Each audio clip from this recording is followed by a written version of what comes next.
Hi everyone. The life of Shaolin monks is a hard path to spiritual and physical self-improvement. On this path, they have to face many challenges and undergo exhausting training based on ancient traditions that have not changed for hundreds of years. The monks train 7 days a week to perfect their skills. It's not easy to understand the essence of their lifestyle, but we'll try to do it anyway. So, why are the Shaolin monks so cool? Let's find out. Shaolin monks begin harsh training since early childhood. At the age of 6, they already demonstrate amazing abilities. Young disciples learn to endure pain and fatigue to gradually become real warriors. In addition to mandatory meditations, future monks develop a good sense of balance and incredible flexibility. It seems that a person can't bend at such an angle. That's just simply impossible. You can't survive this exercise without any damage to the body, unless you're Mr. Fantastic or someone like that. The disciples literally twist into a ring, wrapping their bodies around pillars and even tree trunks. They also hang in this position for some time, and they don't fall. However, this exercise that looks more like torture is actually just part of Kung Fu training. According to the master, such exercises teach monks to endure any hardship and learn the intricacies of martial arts. We are sure that our viewers already know this, but just in case, do not try to repeat any exercise from the Shaolin practices. It can be very dangerous for your life. Seriously, every monk has been training for many years to minimize the risks to their body. For example, during this exercise, they hit their throats against a thick stick, and the throats are one of the most fragile parts of the human body. It took the monk 10 years to learn to ignore the pain and strengthen his neck along with the arms and legs. It seems impossible, but the Shaolin monks don't consider this a complicated technique. During the shows, they demonstrate how they can withstand a powerful blow to the throat with a stick, or even several of such blows. They say that one of the monks can even break the stick with his throat. To make every part of their body stronger, the monks use special exercises. This is not only about training, meditation also plays an important role. They help a monk to take a break from physical exercises for a while, concentrate, clean their mind, and listen to their body. Meditation also helps to remain calm even during the most frightening exercises, and they really can scare anyone. The noose around the man's neck can't be a good sign, but not for the Shaolin monk. His throat and neck are so physically strong that he can use the so-called tortoise breathing. This is one of the skills that a real Kung Fu master can learn. It allows the monk not to breathe for up to 20 minutes, while being suspended in the air at a height of more than a meter. To be able to do something like this, you have to gather all of your strength and concentrate as much as possible. Only a few of the Shaolin monks can do this, and yes, do not try to do this at home. The legendary Shaolin monks bring their skills to perfection. For many years, they train not only their muscles, fists, and neck, but also their fingers.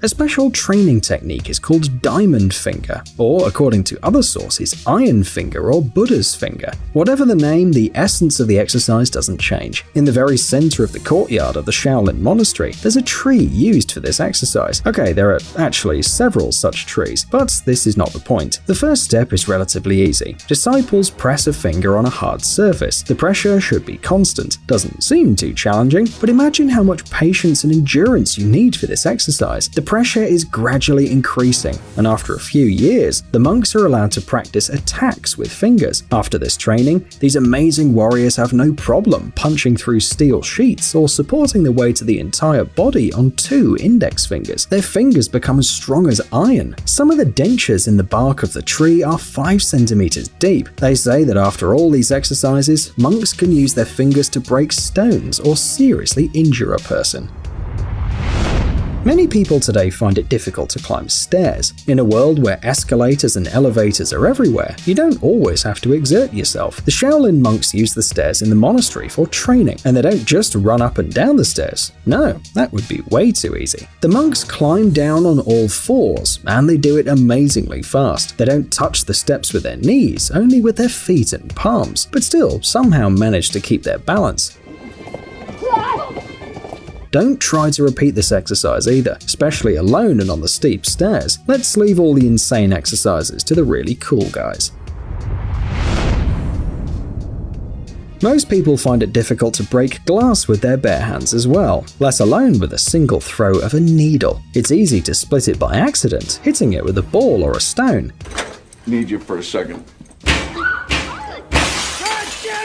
But this is not the case here. Shaolin monks can do what an ordinary person might consider impossible: break the glass with a needle. To understand how such a tiny object can break glass, we need to understand the chemical bonds of this material. Glass is very tough and does not crack from a simple touch, so the surface is very hard to break. At the chemical bond level, glass is an incredibly strong substance, less prone to microscopic cracks than steel. But due to its structure, just one tiny crack is enough to make this glass incredibly fragile.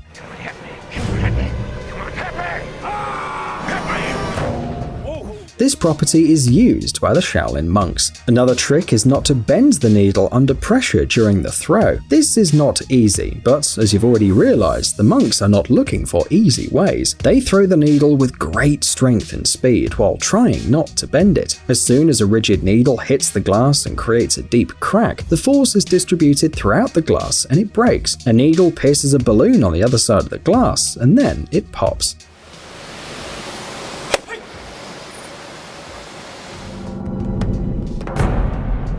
Shaolin is all about martial arts, and martial arts are all about the ability to deliver insane blows with your hands, fists, and palms. This technique is called the iron palm. It was originally one of the 72 arts of the Shaolin Temple. This training method was created to allow the monk to deliver very strong blows without risk of injury. The iron palm technique involves strengthening the limbs by training tendons and ligaments from the shoulders to the tips of the fingers. Monks hit hard objects, which are sewn into fabric or leather bags or simply scattered around. Most often they use medium-sized stones. This is a really dangerous exercise, especially in the long run. Hitting stones all the time can cause arthritis, or your sensitivity may decrease due to nerve damage. Therefore, many masters try not to practice the iron palm for a long time. Many Shaolin exercises look spectacular and intimidating. One of them is called an iron shirt. The internet has many videos where the monks lie on sharp spears, as if this doesn't bother them at all, or they bend these very spears only with their neck. How do the monks do this though? Hard to say. Some argue that the whole trick is in some unrealistic training. The monks sleep on hard beds wrapped in soft fabrics. Then they hang a horizontal bar and dig a hole under it. Every day for 3 years, the disciple grips this bar with his hands and then falls into the pit flat on his body. Then begin to hit the disciples' bodies with sticks and even with a hammer. Which of this is true and what is fiction? Probably only the monks know for sure. Skeptics doubt whether these special skills are actually for real. Maybe all this is just a staged trick that can be performed by anyone who had enough preparation time. For example, the secret may lie in the spear itself. Props are the magician's best friend. Well, you get the point. These spears are not as sharp and dangerous as the real ones, and are created solely for the performance. On the other hand, many believe that years of dedication and training allow Shaolin monks to perform superhuman feats. Lying on the spearheads might just be one of them.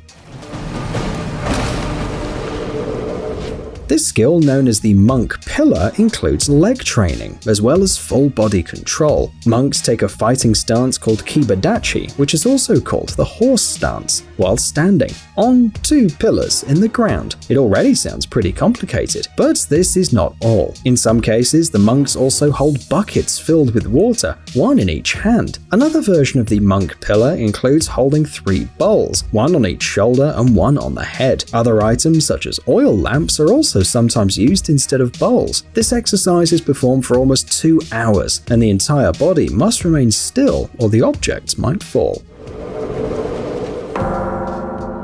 But what happens at the end, after many years when the training is completed and all possible skills are learned? Well, as in any educational institution, you need to pass something like a final exam to earn the title of a real master of the Shaolin. If the student fails, he can try again in 3 years. Each monk chooses his own style, for example a monkey style. Mastering such a technique requires strength, focus, and an incredible sense of balance, which not everyone can achieve.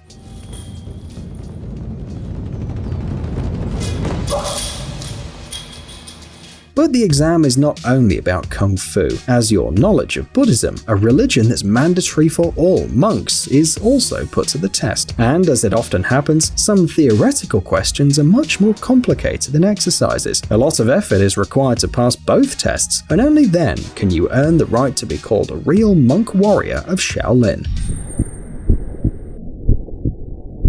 行，你这过了。